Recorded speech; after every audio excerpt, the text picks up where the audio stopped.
या आभार सभेला उपस्थित, आता नाव काही घेत नाही, आदरणीय मंच, थोडेसे पोलीसवाले बाजूला झाले परवरीन, भयंकर भेटतो मी तुम्हाला. पोलीस म्हटलं का हातभर गांड भाटते माई.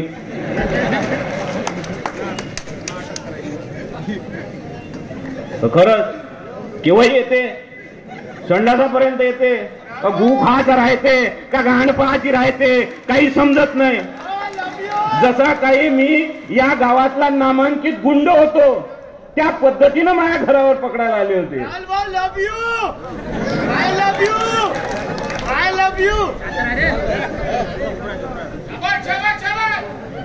आता मी कधी विषय सोडून बोलत नाही. आभार सभा आहे, आभार सभेवरच बोलायचं आहे. पण मला यायनं साऱ्यात पहिले नोटीस दिला आहे पोलिसांनी 149 चा. आजच काय बोलन काय नाही, कपडे फाडण ठेवण नंगा करण काय करण तर माहित नाही म्हणून समाजामध्ये म्हणून मी पहिले यायले निपटतो आणि बबलू भाऊ मग आपल्यावर येतो. यानं नोटीस दिली आहे समाजात कोणत्या तेढ निर्माण करू नका असं. अबे पाकलं हो, कोणत्या IPS परीक्षेला बसले, कुठून पास झाले का कॉप्या करून पास झाले का विचार करणे समजत नाही. माझ्या बापाचं 50 वर्ष आयुष्य इथं राजकारण करण्यात, माझ्या बापाचं आयुष्य गेलं पुरोगामी चळवळीमध्ये लाल झेंड्याचं काम करण्यात. जिथं जाती कधी पाहिला नाही, कधी धर्मभेद पाहिला नाही, या गावामध्ये दंगा कधी घडवला नाही, घडत असेल तर टाळण्याचं काम आम्ही केलं. त्या विचारसरणीत मी पैदा झालो आहे. माहित आहे का, पहिले महा इतिहास ऐकून घ्या. माझे आजोबा वरत टेकडीवर हेटीच्या वरत इदुबाचा दर्गा आहे, त्या दर्ग्याचे सगळ्यात मोठे भक्त होते.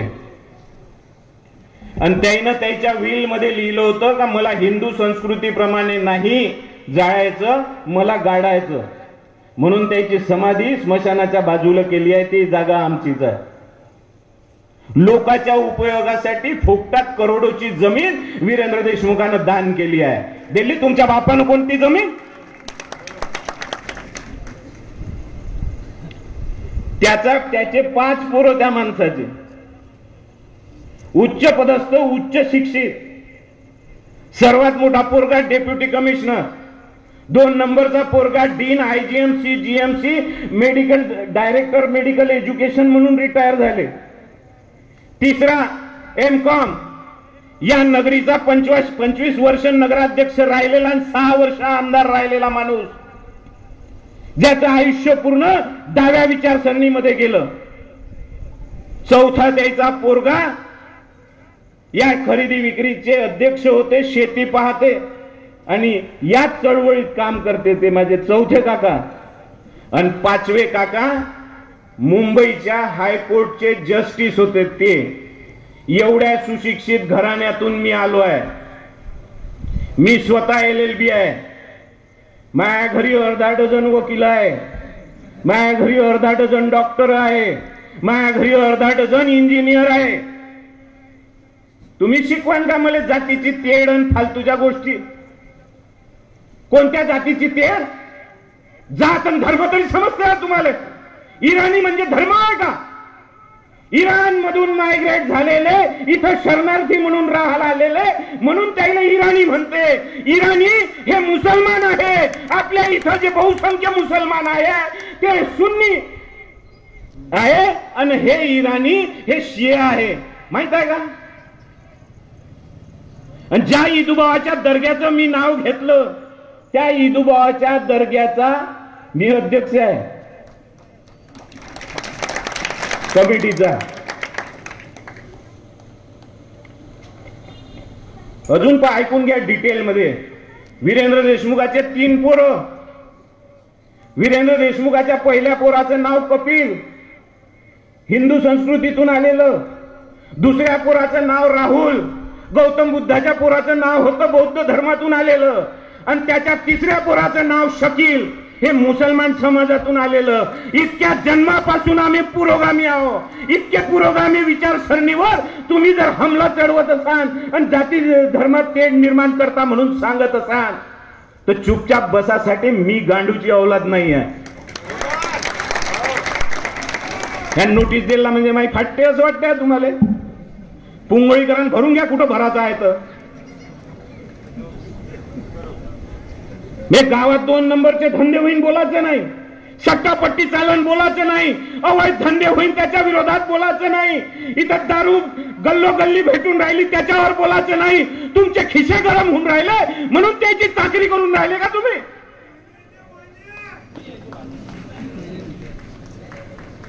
किती त्रास. हे मोठा इतिहास आहे अनिल बाबू. मला ज्या दिवशी अटक झाली तेव्हापासून सांगतो आम्ही आंदोलन करणार होतो. एक महाजनची पोरगी किशोर महाजनची, जो माझा जुना मित्र आहे, जो महाजन म्हणजे धनगर समाजातून येते. हे धनगर जे आमच्या पक्षात अनेक वर्षापासून आहे, जिथून सातपुते काका त्या वार्डातून अनेक वेळा निवडून येत होते, तिथून सीट आपली नेहमी निवडून येत होती. तिथून तो पोरगा येते. त्याच्या पोरीचा मृतदेह रेल्वे स्टेशनवर आढळला. त्याच्या आई वडिलांचं म्हणणं होतं का ते आत्महत्या नसून ते खून आहे. मग आता त्याचं म्हणणं आहे म्हणून ते घरी आले, माझ्या घरी आले विनंती कराल का आपण डेप्युटेशन नेलं पाहिजे, तिथं बोललं पाहिजे. म्हणून आपण डेप्युटेशन घेऊन पोलीस स्टेशन मध्ये गेलो. पोलीस स्टेशन मध्ये गेलो असता आम्ही तिथं त्याच्याशी चर्चा केल्या. PI होते, DYSP होते आणि रेल्वेच्या तपास अधिकारी आल्या होत्या. तिचं नाव नाही आठवत मला. ते विद्वानच होती. त्याच्याशी आम्ही चर्चा केल्या. तेव्हा PI इथं मेश्राम, या PI साहेबांनी मला सांगितलं की भाऊ म्हणे आम्हाला वाटते म्हणे आत्महत्याच आहे पण तपास मॅडम कडे आहे. याईनच सांगितलं का त्या पोरीची अंडरवेअर पायात होती आणि चड्डी इथं होती. अंडरवेअरच्या खाली चड्डी कशी गेली? मग तिच्यावर अतिप्रसंग झाला का नाही झाला याचा तपास तुम्ही केला पाहिजे. ते खरंच रेल्वेत कटली का तिले धकावून मारलं याचा तपास झाला पाहिजे. या सगळ्या गोष्टी आम्ही त्याला विचारल्या. म्हटलं 8-10 दिवसांना आम्ही येतो, या पद्धतीनं तपास झाला पाहिजे. काही गोष्टी माझ्या कानावर आहे. काही लोक असे सांगून राहिले का आम्ही एक काळ्या कलरची स्विफ्ट पाहिली आणि त्या काळ्या कलरच्या स्विफ्ट मधून मला वाचवा असा आवाज येत होता. तर काही हे प्रत्यक्षदर्शी माणसं आहेत, यांचे तुम्ही बयान घेतले पाहिजे. आमचा काही आग्रह नाही का इराणी हे खुनीच आहे म्हणून याने खूनच केला आहे म्हणून हे तुम्ही दाखवा. बोलून राहिलो बरोबर का नाही बोलून राहिलो? एक न एक शब्द ज्या त्या दिवशी जे बोललो तेच बोलून राहिलो. आम्ही म्हटलं का तिनं जर आत्महत्या केली असेल तर आम्हाला ते समजावून सांगा, आम्हाला मान्य आहे. आमची काही जोर जबरदस्ती नाही. ठीक आहे म्हणे तपास यांच्याकडे आहे. म्हटलं PM रिपोर्ट आलं का? PM रिपोर्ट आलं तर त्याच्यामध्ये पण त्याचा सेक्शुअल इंटरकोर्स झाला आहे का याची सुद्धा तपासणी होत असते. तर त्याच्यामध्ये सुद्धा काही मिळालं तर ते आमच्या कानावर टाक जा. चुकीच्या मागण्या केल्या का सुनील भाऊ? मी यायले काऊन झोंबली? तपास जर यायच्या जवळ नव्हता, तपास जर रेल्वेवाल्या जवळ होता तर यायची काऊन गाण जळली? हे काऊन ऍक्शन मध्ये आले? यायला इराण्याच्या 2 नंबरच्या धंद्यामधून मस्त हप्ता भेटते आणि त्या हप्त्याच्या भरोश्यावर हे माजले आहे. याची दुकानदारी बंद होईल आणि याच्या दुकानदारीतून काही हिस्सा रेल्वेच्या प्लेयरला गेला पाहिजे असं शक्यता आहे. हे शक्यता टाळता येत नाही. म्हणून कदाचित तपासही बदलवला असन आणि कदाचित PMही बदलवलं असन अशी आमची शंका आहे. काय चूक आहे याच्यात शंका आहेत. आणि आम्ही जर कॅन्डल मार्च काढणार होतो, गावातली पोरगी मेली म्हणून आणि ती श्रद्धांजली देणार होतो तर आम्ही कोणता गुन्हा करत होतो? नाही बाबू. आज महाजनच्या पोरीसोबत झालं, माझ्या पोरीसोबत झालं म्हणजे, तुमच्या पोरीसोबत झालं म्हणजे फक्त यायला माल खायला भेटते म्हणून आपण चुपचाप बसायचं का? आपण बोलायचं नाही का? या 2-3 वेळा हे जे प्रसंग आले याच्या गुंडागर्दीचे, मागे ढोके प्रकरण आणि इराणी प्रकरण झालं, त्याच्या आधी प्रकरण झालं, त्याच्यानंतरही त्या इराणीनं त्या ढोकेच्या दुकानावर हमला केला, कधी त्या मटन मार्केटमध्ये जाऊन हमला केला, तिथं निवांत नाही पडत यायचा. जो त्या यायच्या कमाईच्या मधात येईल आणि जो त्या कमाई देणाऱ्या माणसाच्या विरोधात आंदोलन करण, त्याच्यासाठी हे कुमक बोलावते. 300 पोलीस बोलावले राहुल देशमुखाने एकट्याने पकडाले. पण गांड फाटली होती का फोन करून सांगाले? का आलो नसतो मी? जसा 2 दुपारी तुम्ही फोन केला आणि पोलीस स्टेशन मध्ये या म्हणून म्हटलं, तुम्ही पोलीस स्टेशन मध्ये गेलो त्याच दिवशी. काऊन बोलवत असेल म्हणत मी आपल्या सहकार्याला सांगत नाही का ते म्हणत असतील तर बा काही करू नका भाऊ, आंदोलन असा असा तपास झालाय, आत्महत्याच वाटते, तुमचं मी समाधान करून देतो असं बोलतील. आपलं समाधान झालं तर आपण आंदोलन मागे घेऊ. आपला काही आग्रह नाही आहे. म्हणून आम्ही पोलीस स्टेशन मध्ये गेलो. अपेक्षा हे का असं बोलन म्हणून ते टकलं बसलो होतो डीवायएसपी तिथं. आल्याबरोबर मी तुमची परमिशन कॅन्सल करून राहिलो म्हणे. कर म्हटलं, मग काय फरक पडते ना, मला जे करायचं असेल ते मी करीन. नाही म्हणे, तुम्ही समजा म्हणे आचारसंहिता सुरू आहे म्हणे, ज्या पोरानं तुमचा अर्ज दिला आहे त्याच्यावर राजकीय केसेस आहेत, त्या राजकीय केसेस. म्हटलं हे पा, तुम्हाला म्हणायचं आहे अर्ज बदलून पाहिजे, अर्जाची भाषा बदलून पाहिजे, सभेचं ठिकाण बदलून पाहिजे, कॅन्डल मार्चचा रूट बदलून पाहिजे, आचारसंहिता संपल्यावर पाहिजे आंदोलन. आम्ही सगळ्या अटी शर्ती मान्य करतो, आम्हाला सगळं मान्य आहे, थांबवून दे रे सगळा कार्यक्रम, उद्याचं आंदोलन कॅन्सल कर म्हटलं. आणि तुम्ही मला सांगा म्हटलं केव्हा सांगतात. मी संध्याकाळी माझ्या उच्च पदस्थ अधिकाऱ्यांशी बोलून तुम्हाला संध्याकाळी कळवतो म्हणे का केव्हा तुम्ही आंदोलन करू शकता म्हणून. बस आम्ही विसरून गेलो, आम्ही सारं गुंडाळून टाकलं. आणि रात्री माझ्या काकाचा 51वा लग्नाचा वाढदिवस होता, तो साजरा करत होतो आम्ही. एकदम 70-75 ते मिलिटरीच्या ड्रेसवाले पोलीस कुठून आणले होते त्यालाच माहित. आले आहे ना तिथं गांड फाटण दाऊद इब्राहिमला पकडायची, इथं बरोबर येतील. हे 70-75 जण मला पकडायला तिथं रात्री.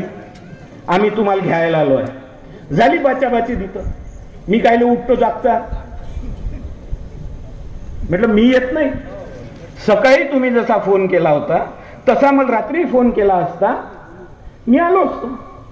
तुम्ही म्हटलं असतं का तुमच्यावर खूपच प्रेशर आहे राहुल भाऊ, 2 मिनिटं या, मी तुम्हाला समजावून सांगतो, माझी कंडिशन अशी आहे, नाही तर माझी नोकरी जाते, तुम्ही अटक दाखवायची आहे, मला अटक दाखवू द्या. मी तेही मान्य केलं असतं. ज्या पद्धतीनं दादागिरीनं माझ्या घरात घुसले त्याला म्हटलं मी येत नाही, तुमची पद्धत चुकीची आहे. घरात इतके पोलिस, मी हागायला जाईन तरी संडासापाशी, तोंड धुवत होतो तर बेसिन पाशी. मग 5 वर्षाची पुतणी आहे माझ्या अंगावर आहे, तिचा हिरो आहो मी.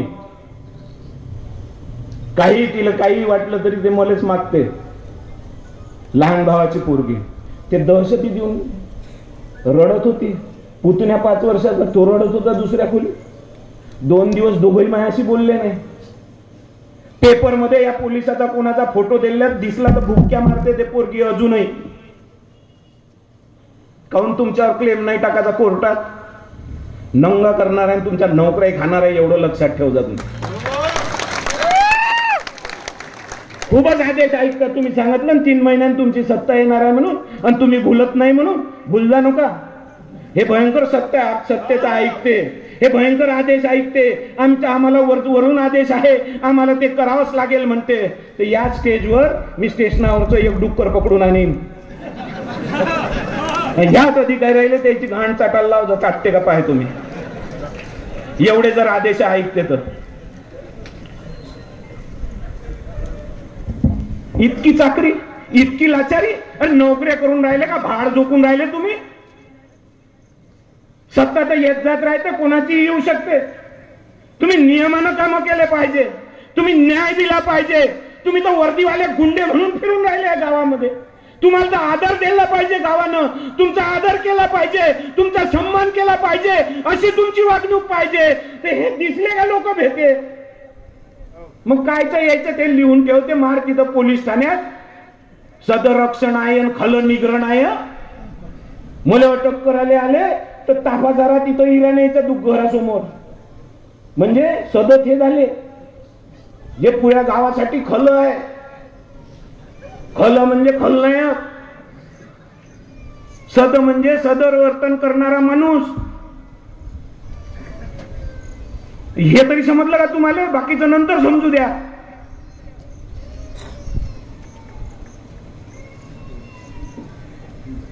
ज्याच्या पोलीस केसेस केले आहे, ज्याचे जुगाराचे धंदे आहे, ज्याचे 2 नंबरचे धंदे आहे, तुम्हाला काय पाहिजे सुनील बाबू? आमच्या गावात सारच भेटते. चरस, गांजा, अफीम, वेश्या, सारं यायच्या आशीर्वादान सुरू आहे. हे बोलायचं नाही याच्या विरुद्ध, मग ते पोलीस विरोधी आहे म्हणते. या गावामध्ये अशांतता पसरवू नये म्हणून मला अटक करण्यात आली. ते ऍक्च्युअली ज्या दिवशी अटक झाली त्या दिवशी अशांतता गावामध्ये पसरली. पूर्ण लोक रस्त्यावर आले. गरीब गुद्याचं काम करतो मी, जो अर्ध्या रात्री येईन त्याचं काम करतो मी. त्याचा जाती धर्म पाहत नाही मी, त्याचा पक्ष सुद्धा पाहत नाही. काँग्रेसवाला असन तरी काम करतो, राष्ट्रवादीवाला असन तरी काम करतो. माझ्या पक्षात आहे का नाही आहे, उद्या जाऊन मला मत देणार आहे का नाही देणार आहे हे सुद्धा विचारत नाही मी. पण जो अडचणीत आहे त्याच्यासाठी या वीरेंद्र देशमुखांना जे 50 वर्षा आधी आपल्या वड्याचं दार उघडलं होतं ते सतत उघडं ठेवायचं आहे. म्हणून मी त्याच्या पावलावर पाऊल ठेवून काम करतो. म्हणून गरीब गुरा अर्ध्या रात्री सुद्धा मला फोन करते. कालही 2:30 वाजेपर्यंत फोन होते ऍम्ब्युलन्स पाहिजे म्हणून. केला का नाही केला गणेश चन्ने मी तुम्हाला फोन? गणेश चन्ने कुठं आहे? केला ना?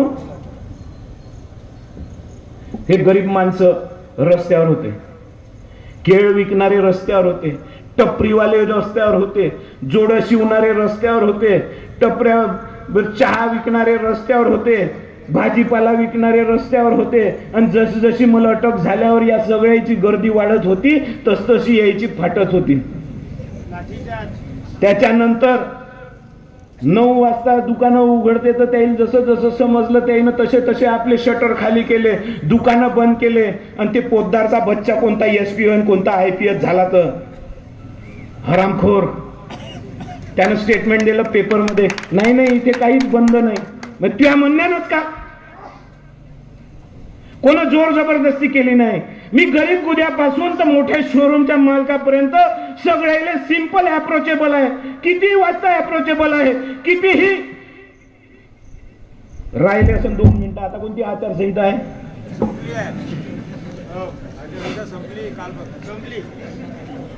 हे मोठ्या लोकांपर्यंत सुद्धा माझं गरीब गुद्यापासून काम आहे.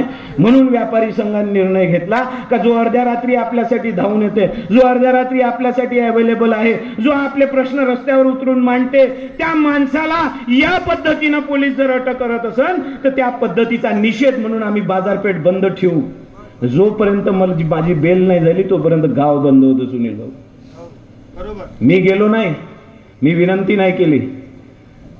खरं प्रेम माझं माझ्यावर कोणाचं आहे त्या दिवशी मला समजलं, त्या दिवशी माझ्या डोळ्यात पाणी आलं. काहून या गावासाठी मी काहीच नाही करायचं. ज्या गावानं माझ्यावर अपेक्षा ठेवल्या काहून नाही त्या गावासाठी करत.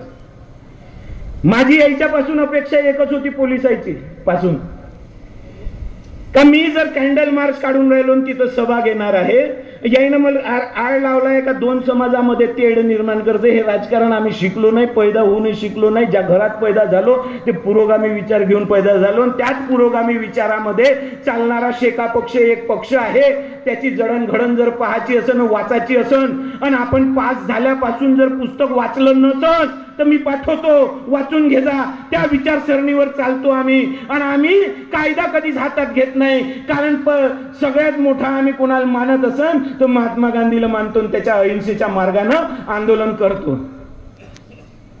तुमच्यापासून अपेक्षा हे होती का सभेच्या स्थळी तुम्ही येता, लोकांना आव्हान करता, आमच्यावर विश्वास ठेवा, आम्ही जे करून राहिलो ते बरोबर आहे, असा असा तपास झालेला आहे, असा असा तपास सुरू आहे, तुमच्या शंका काढून टाका, तिने आत्महत्या केली आहे, हे आम्हाला समजावून सांगा. आमचं काहीच म्हणणं नाही, हे केलंच नाही, यांचीच फाटली, तपास वेलवेकडे.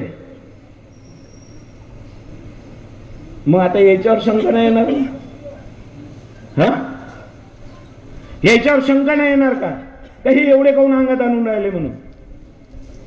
बरोबर. कोणत्या जिम मध्ये कोणते ड्रग भेटते, कुठं सट्टा चालते, फोनवरून कसा चालते, कोणत्या हॉटेलमध्ये गांजा भेटते, सारच माहित आहे मला. आणि जेव्हा हे आजच नाही झालं, हे कोळी सत्ताधारी पाहिले आम्ही माझ्या लहानपणापासून. 1974चा जन्म आहे महा, आणि त्या जन्म झाल्यावर 3 महिन्यानं माझा बाप या नगरीचा नगराध्यक्ष झाला होता. आणि तेव्हापासून जेव्हा केव्हा मी चालायला लागलो असन आणि समज आली असन, तेव्हापासून राजकारण पाहून राहिलो. जेल फेलले भेट नाही मी. वीरेंद्र देशमुखाचा 1986 मध्ये नागरिक सत्कार ठेवला होता. आणि तेव्हा जेव्हा ज्या शेतकरी आंदोलन झाले, तुमची काँग्रेस सत्तेमध्ये होती आणि जिचकार साहेब मंत्री होते. मंत्री झाले का सारे सांगत आणते. वीरेंद्र देशमुख आले, कोणत्याही परिस्थितीत अटक करा म्हणून आदेश काढले, सगळे एसपी गिसपी कामाला लागले. वीरेंद्र देशमुख तातडीनं अटकेमध्ये टाका म्हणून आदेश काढले. जेव्हा सत्काराचा कार्यक्रम होता, बाबा फरार होते, फक्त कार्यक्रम झाला पाहिजे म्हणून. या पोलिसाईले भिवून नाही. सत्काराच्या ठिकाणी मांडवली झाली, तिथं आमच्या पक्षाचे लोक होते, विरोधी पक्ष नेते दत्ता पाटील सुद्धा होते. आणि तिथं पोलिसाई सोबत मांडवली झाली का वीरेंद्र देशमुख जर इथं पटांगणात आला तर तुम्ही त्याला रोखणार नाही, कार्यक्रम पूर्ण होऊ द्या. कार्यक्रम पूर्ण झाल्यावर तो, तुम्ही साक्षी आहे त्या सगळ्या गोष्टीचे, तुमच्याच गाडीवर आले होते, आंबेडकर पुतळ्यापासून गाडी टाकली होती आणि थेट 2 नंबर शाळेमध्ये आले होते. आणि जेव्हा वीरेंद्र देशमुख आतमध्ये दिसले, अटक झाली नाही. पोलिसांनी सांगितलं, पोलिसांनी ऍग्री केलं, जरी जिचकार साहेबांनी सांगितलं असेल तर अटक करा. आणि राष्ट्रीय सुरक्षा कायद्याच्या अंतर्गत जे आता ताळा म्हणून ओळखल्या जाते, त्याच्यामध्ये अटक झाली होती. आणि सभा झाली आणि मागच्या दारानं 2 नंबर शाळेच्या घरी आले, जेवले. तिथं पोलीस PI आला, कोण होता आठवत नाही मला. ते म्हणे साहेब अटक करायची आहे, सकाळी या. सकाळी मी येतो तुमच्यासोबत, आता काहीच नाही. हे माझ्या बापानं शब्दाची किंमत शिकवली आहे, ते शब्दाची किंमत पाळतो आम्ही. मी तुम्हाला तेच म्हटलं होतं का मी येतो म्हटल्यावर कोणाचाच बाप मला नाही अडवू शकत. आणि हे शब्दाची किंमतच कमावली आहे आमच्या घराण्यानं. तेव्हा सरेंडर केलं. सकाळी 1.5 महिना सेंट्रल जेलमध्ये होते. तुम्ही काय दाखवता बे 10 कामाला पोलिसाईचा ना जेलाचा. कालांतरानं यायची सत्ता आली अनिल बाबूची. 97चं म्युन्सिपाल्टीचं इलेक्शन आलं, याईने सांगितलं का लाठीचार्ज करा, वीरेंद्र देशमुखाला अंदर टाका.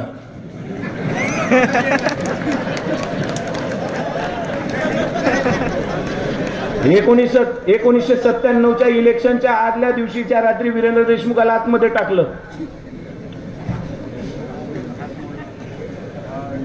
सत्ता सारायचे सांगत येते, मी त्याचा खुलासाही करणार आहे पुढं. त्याच्यानंतर 97 मध्ये वीरेंद्र देशमुखाला आतमध्ये टाकलं. वीरेंद्र देशमुखाला आतमध्ये टाकलं म्हणून तुमचे फोन टॅप करणारी रश्मी शुक्ला, अनिल बाबू, तुमचे फोन टॅप करणारी रश्मी शुक्ला त्यावेळी इथची SP होती. त्या SP मॅडम अर्ध्या रात्री 12 वाजता काटोलात दाखल झाल्या की वीरेंद्र देशमुखाला अटक काऊन केली म्हणून. आणि त्या कोर्टाच्या घरी गेल्या आणि कोर्टाला विनंती केली का आत्ताच्या आत्ता त्याची बेल करून द्या, नाही तर उद्या वातावरण खराब होईल, या गावामध्ये इलेक्शन आहे, ते इलेक्शन होणार नाही, वातावरण भलतीकडे चाललं जाईल. अर्ध्या रात्री 2 वाजता कोर्ट उठला आणि कोर्टानं बेल दिली. या काटोलचा इतिहास आहे. पोलिसाईला भेट नाही आम्ही, कधीच नाही राहिलो सत्तेसोबत, पहिल्यांदा राहिलो. त्या भाजपला खूप त्रास दिला म्हणून. आणि तो वीरेंद्र देशमुखच होता जो 40 वर्ष तुम्हाला या क्षेत्रामध्ये खासदारकीमध्ये मागे ठेवलं. काँग्रेस संपवण्याचं काम कोण सुरुवात केली असेल तर वीरेंद्र देशमुखानंच केली, कारण सत्ता तुमची होती. सत्तेच्या विरोधात बोलणं हे हक्क आहे प्रत्येकाचा. बाबासाहेबांना त्याच्यासाठी संविधान दिलं, संविधानानं तेच अधिकार आम्हाला दिले. आता आम्हाला भाजपचं पटून नाही राहिलं, ते जातीवादी दंगे घडवते, जातीवादी बोलते, धर्माच्या विरोधात भडकवणं सुरू करते. आणि तो मोदी इलेक्शन मध्ये पोटभर मुसलमानाच्या विरुद्ध द्वेष फैलत होता आणि तुमच्यासारखे पोलिस गांधी शेपट घालून बसले होते, पण मोदीला अटक नाही करू शकले. बराच दिसतो मी.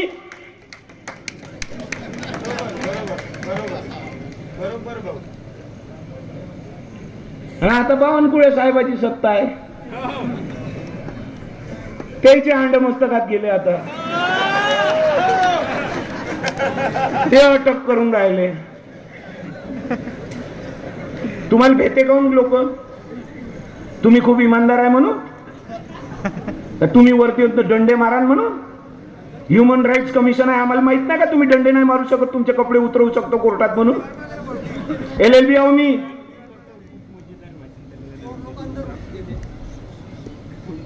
आम्हाला सारच माहित आहे. यायनं अटकपूर्व नोटीस सुद्धा नाही दिला. अचानक आले, घरात घुसून राहिले, पायतून यायले कोर्टात. आता हे सत्तेमध्ये दुसऱ्याला दाबण्याचा प्रयत्न केला जातो. जिचकार साहेबांना जो केला, पण जिचकार साहेबाच्या ह्याच्यात पोलिसांना ऐकलं. काँग्रेसची संस्कृती नव्हती.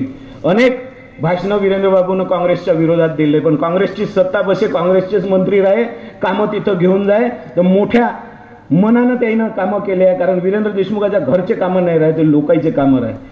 हे समज या काँग्रेसवाल्या इथं आहे, पण भाजपवाल्या इथं नाही आहे. तुला मला असं काऊन म्हटलं, मग मी तुला तसं काऊन म्हटलं, मग असं केलं म्हणून मी तसं केलं. लहान पोरं भांडते की तसे. हे आहे बीजेपी वाले. अनिल बाबांनी आदेश दिले, पण अनिल बाबूंनी अशा पद्धतीनं घरात नाही पाठवलं. जे काही झालं फील्डवर झालं, तिकडे प्रचारात झालं, जे काही झालं समोरासमोर झालं. घरापर्यंत नाही आलं कोणी अटक करत. हे तर असा ताफा घेऊन आले जसे काय मी 15-20 बलात्कार केले आहे आणि 25-30 खून केले आहे. जाणं उचलन त्याईले, तडीपार करान त्याईले. कमीत कमी इथून जाऊन आरशात स्वतःचे तोंड पहा, स्वतःलाच विचारा का मी जे काही केलं ते बरोबर होतं का चूक होतं. नाही लाज आली तुम्हाला, तुमच्याच नजरेतून तुम्ही पडले तर म्हणून देजा मी देशमुखाची औलाद नाही आहे. जमीर केव्हाही जागा असते, म्हणून माणसानं इमानदारी नाही सोडली पाहिजे. अनेक पोलिसाईले वाचवलं आहे आम्ही, अनेक पोलिसाईचे जीव वाचवले आहे, अनेक पोलिसाईच्या नोकऱ्या वाचवल्या आहे, अनेक पोलिसाईले पोलिसी नोकरी माझ्या वडिलांनी दिली आहे. तुम्ही चुकता म्हणून आम्हाला रस्त्यावर याचं काम पडलं. सिंगम मध्ये म्हणते ना का पोलीस जर जागा राहिला तर एक जोडा सुद्धा मंदिराच्या बाहेरचा चोरी जात नाही. हे खरं आहे. तुम्ही जागे नाही राहत, तुम्ही भाड खाता, तुम्ही पैसे खाता, म्हणून हे गुंड माजले आहे आणि ते गुंड माजले आहे म्हणून तुम्ही आदेश देता. त्याच्यानंतर त्या महाजनले अटक केली, महाजनले अथवा तद्वा बोलले, तुले तडीपार करीन म्हणून धमकी दिली. इराणीला काऊन नाही करत तडीपार? मग त्याची मानसिकता तर समजून घेतली पाहिजे का त्याची पोरगी मेली आहे म्हणून, तेही बरोबरीची. मी इतके नालायक पोलीसवाले, इतकी नालायक सत्ता मी आजपर्यंत नाही पाहिली. जुने उदाहरणं कशासाठी दिले अनिल बाबूचे न जिचकार साहेबाचे? याच्यासाठी का त्यानं अटकही केली असन, पण अशा पद्धतीनं वागा म्हणून नाही सांगितलं. दाट दपट करा, भेला पाहिजे, त्याच्या घरात घुसा, त्याला मारा, कमीत कमी 1 घंटा तरी अटक करा. हे आदेश होते अनिल बाबू बावनकुळे साहेबाचे यायले आणि SP चे यायले. ते सारे गुवाचे भाऊ पादन, पादाचे भाऊ गु एकच आहे. ते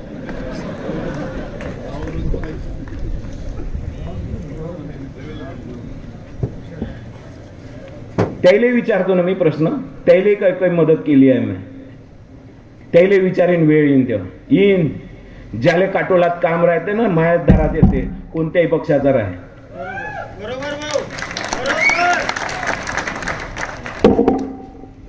म्हणून हे बोलणं होतं. पण एक दिवस त्या पोरीच्या आत्म्यासाठी अनिल बाबू आपल्याला कॅन्डल मार्च काढायचा. यायले आपण भेलो बा हे दाखवायचं नाही. सगळ्यात पहिले तर तुम्ही जेव्हा लक्षवेधी मांडा त्याच्यामध्ये हे जे समाज म्हणते इराणी हा समाज नाही, मुस्लिम हा समाज आहे.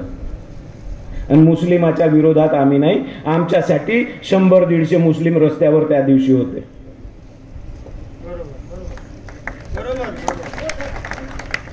आहे ना.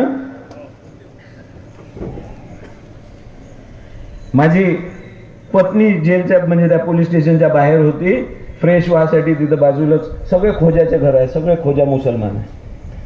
हळहळ व्यक्त करत होते एवढ्या चांगल्या माणसाला या पद्धतीनं हे जर टाकत असन तर आम जनतेचे काय हाल होईल. आम जनता कोणाकडे पाहिजे. आम जनता तर माझ्याकडे येते प्रश्न घेऊन. म्हणून हे बोलणं गरजेचं होतं. आजची सभा नव्हती, स्पेशल घेतली असती सभा पण यायची नेत नाही दिसली मला परमिशन द्यायची म्हणून आजच्या सभेत बोलायला लागले. आणि याच पद्धतीनं वार केले. बबलू भाऊ तुम्ही ऐकले आणि केदार साहेब तुम्ही ऐकले. या सत्तेच्या विरोधात काय भाषण केले, या मोदीच्या विरोधात काय बोललो, या अमित शहाच्या विरोधात काय बोललो, याच्या धोरणाच्या विरोधात काय बोललो. आणि ह्या माणूस इथंही विरोध करून राहिला तर याचे तंगडी इथं छाटले पाहिजे आणि याला कमकुवत केलं पाहिजे. नाही तर पोलिसाचा धाक दाखवला पाहिजे. पुन्हा या रस्त्यावर उतरलं नाही पाहिजे.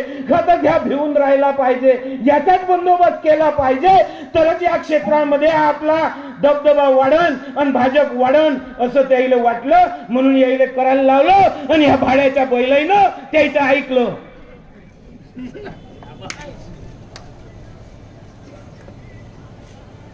हे स्टेटमेंट सुद्धा अनिल बाबू तुम्ही दिलं आहे का वचपा काढला आमचा म्हणून. आम्ही या शासनाच्या धोरणाच्या विरोधात बोलत होतो. शासनाच्या विरोधात बोलणं प्रत्येक सर्वसामान्य माणसाचा अधिकार आहे, कोणत्याही पक्षाचा अधिकार आहे. शासन कोणाचंही असे, काँग्रेसचं असे, राष्ट्रवादीचं असे का भाजपचं असे का आमचंही उद्या येईन तर यायलाही आमच्या विरोधात बोलायचे अधिकार आहे. हे मोठं मन जे काँग्रेसवाल्याचं राष्ट्रवादीवाल्याचं आहे ते मोठं मन भाजपवाल्याचं नाही आहे.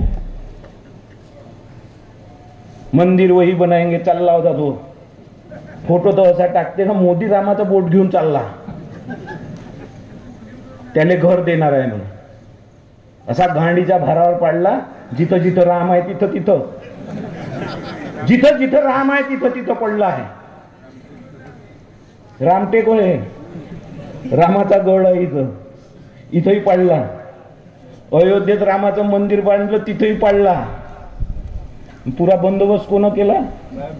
प्रयागराज मध्ये, चित्रकूटमध्ये सगळे धार्मिक स्थळ जिथं आहे तिथं. मग यानं रामाला आणला का रामानं त्याचा बंदोबस्त केला.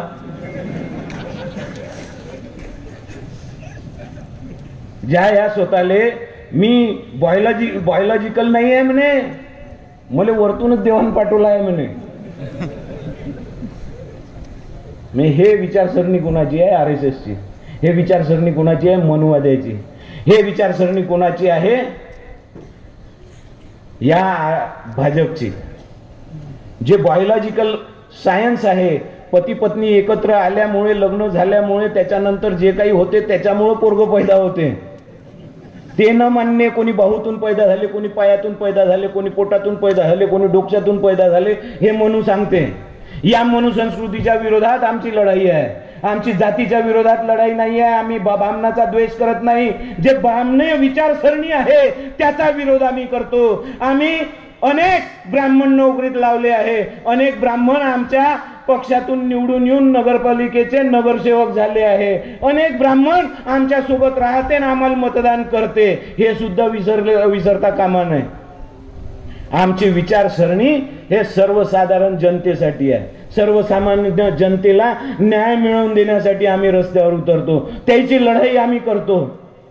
म्हणून त्या दिवशी गरीबातला गरीब माणूस आणि श्रीमंतातला श्रीमंत माणूस, कोणत्याही जाती धर्माचा माणूस असन तो तिथं हजर होता. एवढंच नाही अनिल बाबू, त्या दिवशी खरंच मला जाणीव झाली का मी काय कमावलं.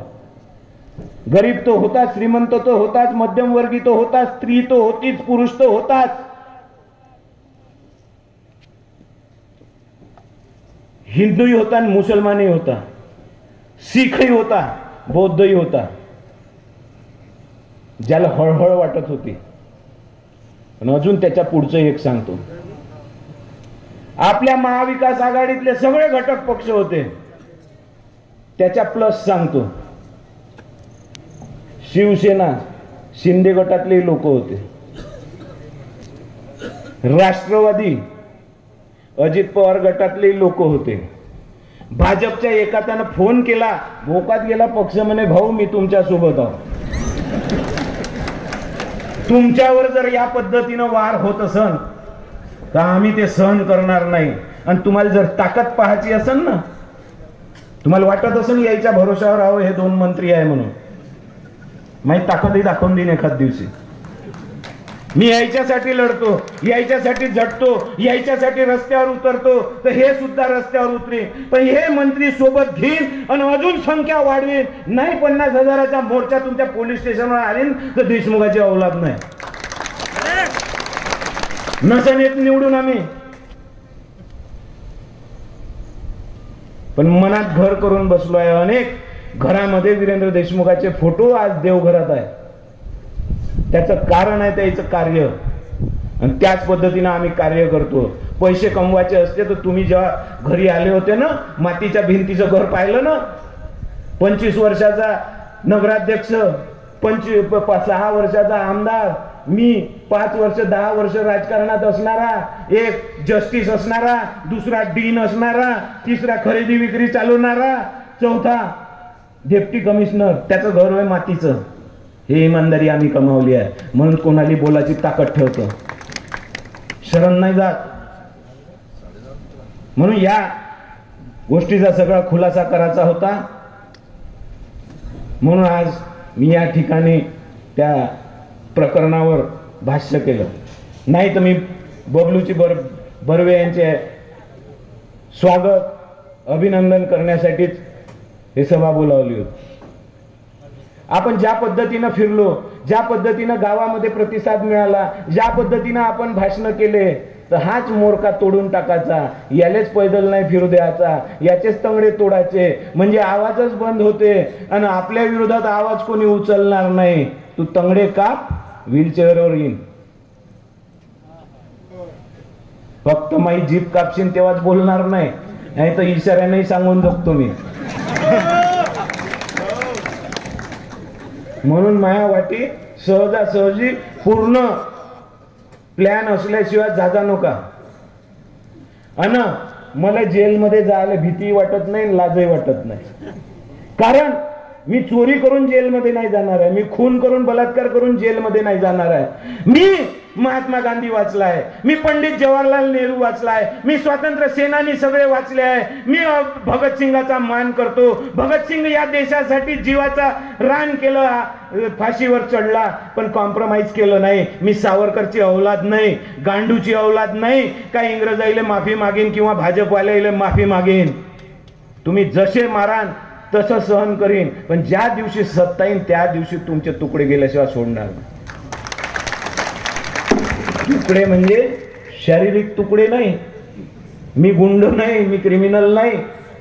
तुमच्या अहंकाराचे तुकडे केल्याशिवाय राहणार नाही. एवढं बोलतो. बबलू भाऊ म्हणत नाही, श्यामजी म्हणत नाही, खासदार साहेब म्हणतो. आपण सर्व दिलानं, सर्व मतानं एकजूट होऊन मतदान केलं, भरघोस मतदान केलं. या क्षेत्रामध्ये, या गावामध्ये 1229 मतांना आपण पुढे आहे. 10,000 काही मतं आपल्याला आहे, 9,000 काही समोरच्याला. या येनवा सर्कल मध्ये, काटोल शहरात, या येनवा सर्कल मध्ये जे डिंग मारून राहिले होते का, तिकडे गेलो म्हणजे भयंकरच निवाड पाडणार आहे म्हणून. तर त्या येनवर सर्कल मध्ये आपण 2700 का 2800 मतानं पुढं. म्हणून बबलूजी आणि सुनील भाऊ दोघांना एक विनंती आहे, येनवा सर्कलचं कोणी काम, कोणतंही काम मला विचारल्याशिवाय करायचं. अनिल बाबू विचारू शकता तुम्ही, त्याचं नाही म्हणून राहिलो. पण ते लेहड जे होतं त्याच्या प्रपोजलवर सह्या कुंदाताई झाल्या नाही पाहिजे, कोकर्डेराई झाल्या नाही पाहिजे. या जिल्हा परिषद मध्ये असो का शासन दरबारी असो का कोणतंही इथून तुमचा खासदारकीचा फंड याच्या पुढे असो, मी किंवा अनिल बाबू किंवा सलीलनं शिफारस केल्याशिवाय त्याचं काम झालं नाही पाहिजे, एवढंच सांगतो. एवढीच अपेक्षा ठेवतो. पुन्हा तन म्हणून धनान तुम्ही जेव्हा म्हणाल तेव्हा आम्ही रस्त्यावर उभेच आहो आणि महाविकास आघाडी सोबतच आहो. हे 80 वर्षाचे झाले तरी पुन्हा आमदार होतोच म्हणते, तरी यायच्या भटकेशी राहू आम्ही.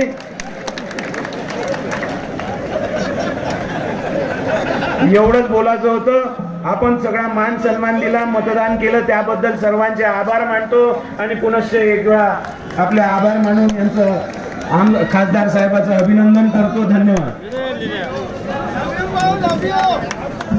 या भागाचे खासदार श्यामकुमारजी बर्वे साहेब, सुनील भाऊ केदार, अनिल बाबू देशमुख साहेब, आदरणीय राजेंद्रबाबू मोहक साहेब, सलील दादा, मंचावर असलेले सर्व मंडळीचं, उपस्थित सर्व या ठिकाणी असलेल्या मायबाप जनतेचं मी या ठिकाणी आभार मानतो. धन्यवाद.